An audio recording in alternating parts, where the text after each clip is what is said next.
Mastan.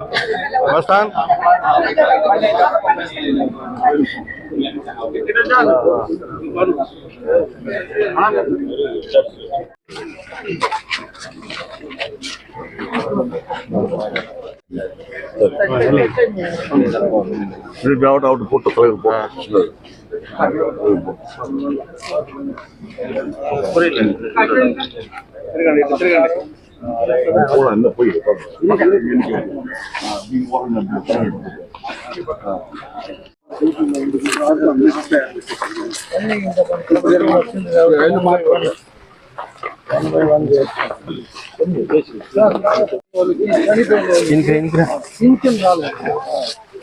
ఇంతవరకు రాలేదన్నా వీళ్ళు paper చేసి ఇంకేమి ఇచ్చేది మొత్తం కట్టు చేసినాము. వాళ్ళు కేసు వేసింది 2015లో వేసినారు 98 మంది. వాళ్ళు మీరు చెప్పినారు కదా పెట్టుకోండి అనేసి మమ్మల్ని కేసు ఉంది. ఇది ఒక కుంటి సాకు. వాళ్ళు 2015లో కేసు వేసినారు, మేము 23లో కేసు వేసినాము. వాళ్ళది కేసు ఉంది, మాది పెట్టుకుంటాము. ఇప్పుడు పవర్ అంతా ఏం లేదు, 2014లోనే కట్ చేస్తారు. కరెంట్ కట్ చేసి మా ఎంప్లాయీస్ అంతా ఏం నోటీస్ ఇవ్వకుండా అప్పుడే ఖాళీ చేసి అప్పుడు మేము నోటీస్ లో సంతకం పెడితే మళ్ళా చెక్ ఇచ్చినారు. ఇదే ఎండి గారిని అడగండి, నేను అబద్ధం చెప్పలేదు. పిఎఫ్ ఇంతవరకు కట్టలేదు. చచ్చిపోయిన ఎంప్లాయీస్, రిటైర్డ్ అయిన ఎంప్లాయీస్ కి ఇంతవరకు పింఛన్ రాలేదు. 2014 ఎంప్లాయీస్ కూడా 3 రకాల contract, permanent, consolidate, seasonal, permanent. ఇప్పుడు పర్మనెంట్ వాళ్ళకి సెటిల్మెంట్ అయిందా? 98 మందికి 30 కోట్లు ఇచ్చినారు. చెప్తాను ఉన్నాను సార్. అప్పుడు ఎండీని మీరు డైవర్ట్ చేసినారు, మీరు డైవర్ట్ చేసినారు. పర్మనెంట్ వాళ్ళకి సెటిల్ అయింది. మాకు ఎవరికి పిఎఫ్ డబ్బు కట్టలేదు అనేసి వీళ్ళు ఎలక్షన్ ముందంతా పర్మనెంట్ ఎంప్లాయీలు ఎవిడెన్స్ తో సహా ఇస్తాను. ఇంతవరకు 1 కోటి రూపాయలు కట్టలేదు. పింఛన్ రాలేదు. నెక్స్ట్ పర్మనెంట్ కాకుండా కన్సల్టేటెడ్ ఎంప్లాయీస్ కి ఇలేదంటారు. అవునా? ఇంకోటి మాకు రిటర్నింగ్ అలౌన్స్ ఎస్ఎస్ రావత్ ఉండేటప్పుడు 2014లోనే రిటర్నింగ్ అలౌన్స్ అన్న ఉన్నాడు. రిటర్నింగ్ అలౌన్స్ మేము ఇది మున్సిపాలిటీలో ఉంది, కార్పొరేషన్ లో ఉంది, మాకు ఖర్చులు ఎక్కువ, ఉమ్మడి రాష్ట్రంలోనే మున్సిపాలిటీ కార్పొరేషన్ లో ఉండేది ఒక చిత్తూరు కోఆపరేటివ్ షుగర్ ఫ్యాక్టరీ ఒకటేనా, మిగతా అంతా అవుట్ కట్స్ 30 కిలోమీటర్లు 25 కిలోమీటర్లు అట్లా ఉంది నా. మాకు రిటర్నింగ్ పర్మనెంట్ వాళ్ళు కూడా ఇప్పుడు డబ్బు తీసుకున్న వాళ్ళు కూడా వాళ్ళు చనిపోయిన వాళ్ళు ఇది మాకు ఇచ్చింది ఇది నా పి శ్రీనివాసులు కళాసి డిజిగ్నేషన్. ఇది నేను తీసుకున్న డిజిగ్నేషన్ కాదు నా, ఇప్పుడు మొన్న ఇచ్చింది నా కళాసి ఇన్ఛార్జ్. ఇదినా ఈ డేట్ చూడన్నా మీకు చూపిస్తాను చూడన్నా. 1/4/2014 నుంచి 13/1/2015 జీతాలు 6 నెలల ముందు ఇచ్చినారు నా. ఎన్నేళ్ళ తర్వాత ఇచ్చినారో ఆ శాలరీ 81,722 రూపాయల. ఈఎల్ 2,09,000 నాకు వచ్చింది. అది ఏం కట్ చేసినారో ఏమో 39,000 కట్ చేసి 1,70,000 నువ్వు ఖాళీ చేస్తేనే నీకు ఈ డబ్బు ఇస్తా, లేదా కరెంట్ కట్ చేస్తా. ఒకే వారంలో ఇల్లు ఖాళీ చేసినాడు నా పిల్లం బిడ్డలు ఎత్తుకొని పోయా మాట్లాడుతా. ఇదే ఎండినా ఎంత టార్చర్ పెట్టినాడో. నిన్న మీరు చెప్పి పంపిస్తే కూడా ఏం ఎమ్మెల్యే నాకు తెలుదా, అంత ఇదిగా మాట్లాడతాను. యూనిట్ ఇది ఉంది వెనకాల ఆడ కేన్ ఫామ్ ఉంది నా. ఆడ కేన్ అంతా పండిస్తా ఉన్నారు, రైతులకు ఇస్తా ఉన్నారు నా. అదంతా మొత్తం ముళ్ళు చెట్లు అయిపోయి ఎవరంటే రన్నింగ్ కండిషన్ లో పెట్టి మూవేస్తున్నారు నా.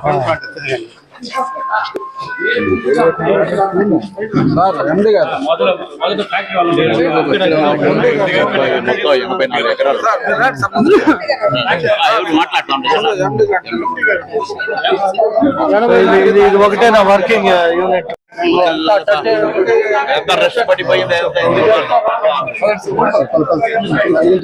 అమ్మేయాలని చూసి రైతులు స్టే తెచ్చినారు నా.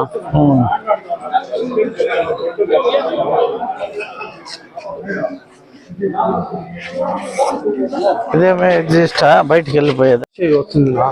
అన్ని రెడీ చేసినాం నా, రైల్స్ కూడా చేసినాం నా. ఇది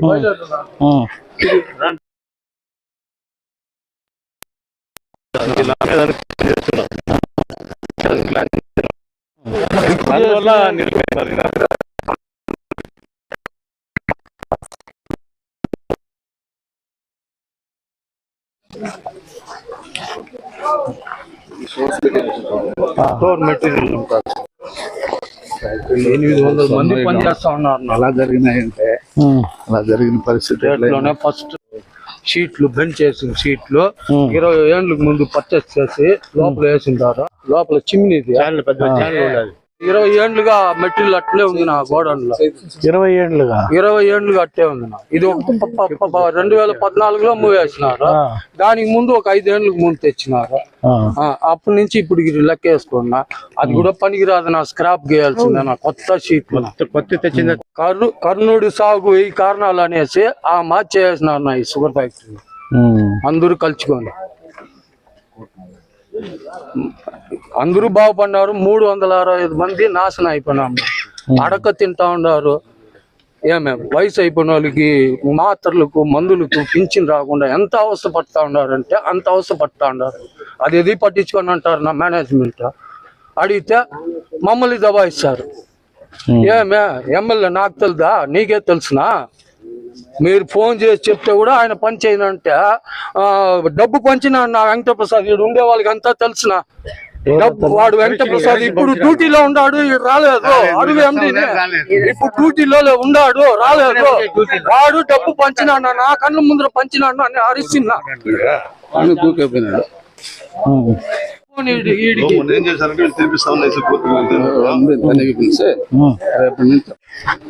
వాళ్ళకి ఏ కొడుతుంటే వెంకటప్రసాద్ ఒక 6 నెలలు పట్టండి.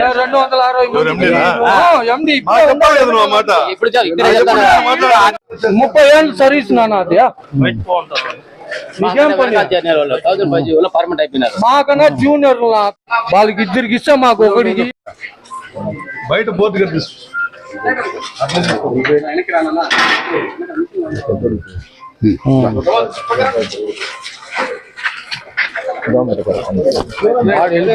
ఇచ్చినారు నా మేము ప్యూర్ వేకెన్సీ పోస్తున్నాం 365 మందికి పట్టినాడు. ఏమి అడిగితే ఏమే లెక్క చెప్పనంటారు నా ఇప్పుడు మీ నా సెల్లో ఉంది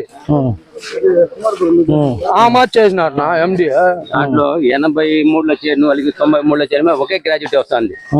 అది ఒక సమస్యలు ఉంది. డిఫరెన్స్ ఉంటేనే అది 70,000 నా. ఎట్లా చేస్తే ఇన్నేళ్ళు కష్టపడి దానికి. ఇట్లా తిరగాలి వాళ్ళకి రెస్టులకి తీసుకోవాలి.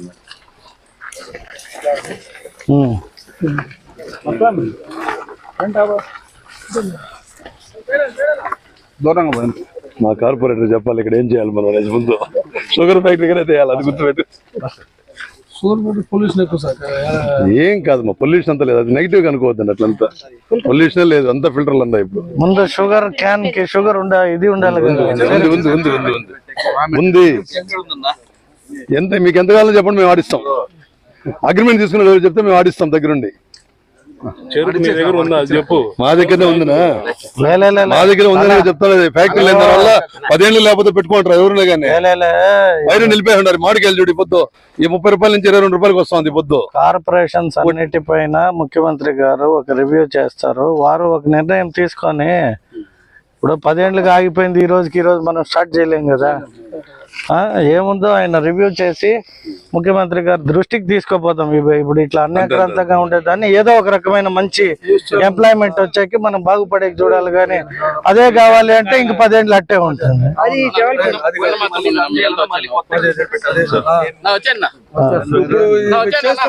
ఇక్కడ 10 ఎకర్లు అట్టే ఉంది. 3 ఎకర్లు అయితే కోల్పోయినట్టు ఉంది. వీళ్ళు వాళ్ళు వదిలేయండి, చెన్నై వదిలేయండి. ఇక్కడ ఉండే వాళ్ళు ఏం చేస్తారు?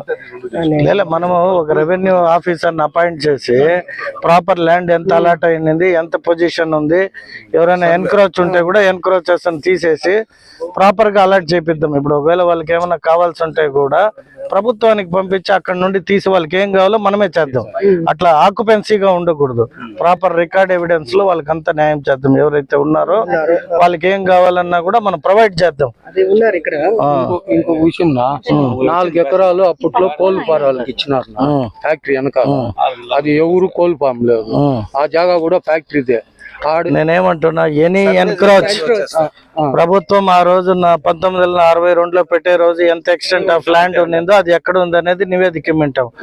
ఎవరైనా ఎన్క్రోచ్ ఉన్నాయి, అది ఇతనున్ని అతనున్ని ఇంకొక పార్టీ మన పార్టీ అని లేదు. ఎన్క్రోచెస్ తీసేశాక వారి డిమాండ్ల ప్రకారం ఎవరు ఇక్కడ ప్రాపర్ గా ఉన్నారో వాళ్ళకి ఏం చేయాలి అనేది ప్రభుత్వం నుండి ఫేవర్ చేద్దాం. మనం ఎవరికి వాళ్ళు మాట్లాడుకొని ప్రభుత్వ ఆస్తిని మనం డిసైడ్ చేయకూడదు.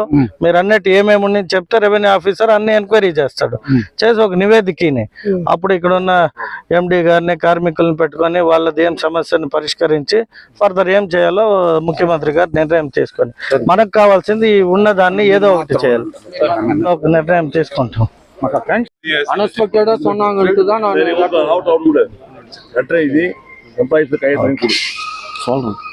తక్షణమే ఇప్పుడు కార్మికుల సమస్యలు చెప్పారు, ఎండి గారు ఉంటారు, మాట్లాడి ఏం చేయాలో ఇమ్మీడియట్ తీసుకోమని చెప్పేస్తాం. మీకు అట్లా మళ్ళీ నో డౌట్ కదా.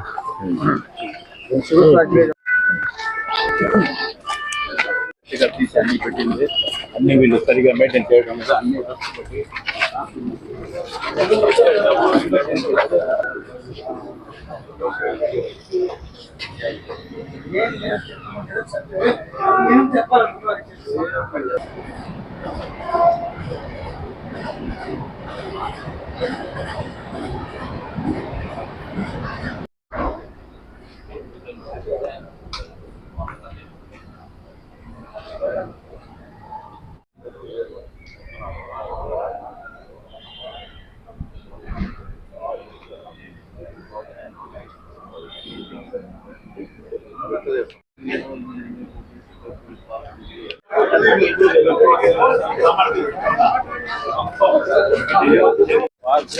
వాటర్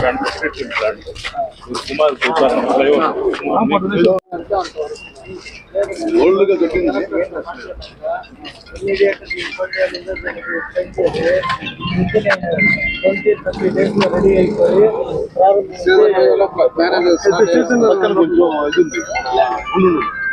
మన డిన్నర్ దానికి పెట్టారు అనుకున్నారు అప్పుడు నుంచి ప్లేస్ అక్కడ.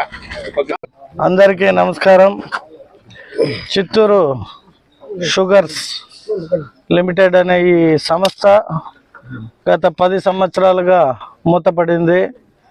ఇక్కడి కార్మికులకు ఈ షుగర్ ఫ్యాక్టరీ యాజమాన్యానికి కొన్ని సమస్యలు తలెత్తడంతో ఇది గత 10 సంవత్సరాలుగా మూసేయబడింది. చిత్తూరు పట్టణానికి గత కొద్ది సంవత్సరాలు ఎంప్లాయ్మెంట్ కావచ్చు, చుట్టుపక్కల ప్రాంతంలో చిత్తూరు డిస్టిక్ మొత్తానికి మంచి నాణ్యమైన చక్కెరని సరఫరా చేస్తున్న ఈ కర్మాగారం ఇలా మూతపడడం వల్ల ఎంప్లాయ్మెంట్ కోల్పోయిన వాళ్ళు కావచ్చు, రైతులు కూడా అనేక మంది రైతులు నష్టపోవడం జరిగింది. ఈ షుగర్ ఫ్యాక్టరీని ప్రారంభించిన ఆనాటి వీరరాఘవ నాయుడు 1962లో వీరరాఘవ నాయుడు గారి చేతుల మీదుగా ఈ కోఆపరేటివ్ షుగర్స్ ని ప్రారంభించడం జరిగింది. ఆనాటి నాయకుల మంచి ఉద్దేశం ఏమంటే రైతులు ఎంత ఆనందంగా ఉంటే అంత సంతోషంగా నగరం కానీ నియోజకవర్గము రాష్ట్రం కూడా బాగుంటుందని మంచి ఉద్దేశంతో ఈ కర్మాగారాన్ని నిర్మించడం జరిగింది. అనేక కారణాల వల్ల గత 10 సంవత్సరాలుగా మూసేయబడింది. ఏ రోజైతే మేము 2024 ఎన్నికల్లో ప్రచారం భాగంగా వీడికి విచ్చేసినప్పుడు ఇక్కడ కార్మికులు అంటే పర్మనెంట్, కన్సోలిడేటెడ్ కార్మికులుగా, సీజనల్ కార్మికులుగా అనేక 3 విభాగాలుగా పనిచేస్తున్న కార్మికులకి ఈ ఫ్యాక్టరీ యాజమాన్యానికి తలెత్తిన కొన్ని సమస్యలు ఇంకా పరిష్కారంలో ఉంది. కాబట్టి ఈ ఫ్యాక్టరీని పునః ప్రారంభించడం కొన్ని కారణాల వల్ల కావచ్చు, కాకపోవచ్చు. అయితే దీన్ని మళ్ళీ చిత్తూరు ప్రజలకు ఏ రకంగా ఉద్యోగ రీతి దీంట్లో ఏది నిర్మిస్తే బాగుంటుంది, దీన్ని ఏం చేసి ఇక్కడ ఉన్న కార్మికులకి ఫ్యాక్టరీ యాజమాన్యానికి సమస్యలు లేకుండా పూర్తి చేయడం నా బాధ్యత. కాబట్టి ఇవాళ దీన్ని విజిట్ చేయడం జరిగింది. సో ఇదే స్థలంలో అనేక కుటుంబాలు ఈ చిత్తూరులో ఆధారపడి బతుకుతున్నాయి. కాబట్టి వారికి ఫస్ట్ జీవనోపాధి కల్పించి రానున్న ఏ కొత్త సంస్థ అయినా కావచ్చు, అది ఫుడ్ ఇండస్ట్రీ కావచ్చు, లేదా గోడన్స్ కావచ్చు, లేదా ఇంకా అనేక సంస్థలు ఎవరైతే ముందుకు వచ్చి చిత్తూరు పట్టణ ప్రజలకు కావచ్చు, చిత్తూరు నగర నివాసులకి అనుకూలమైన ఉద్యోగ రీతిలో ఎవరైతే ముందుకు వస్తారో వారికి దీన్ని కేటాయించే విధంగా మన ముఖ్యమంత్రి గారికి కూడా నివేదిక ఇవ్వడం జరుగుతుంది. సో ఈరోజు దీన్ని పరిశీలించినాం కాబట్టి దీనికి సంబంధించిన అన్ని విషయాలని ఇక్కడ ఉన్న ఎండి జాన్ విక్టర్ గారు త్రూ, అలాగే ఈ ఎవరైతే కార్మికులు ఉండారో వీరిద్దరితో కూర్చొని చర్చించాక దీనిపైన ఒక నివేదిక తయారు చేసి ముఖ్యమంత్రికి ఇవ్వడం జరుగుతుంది.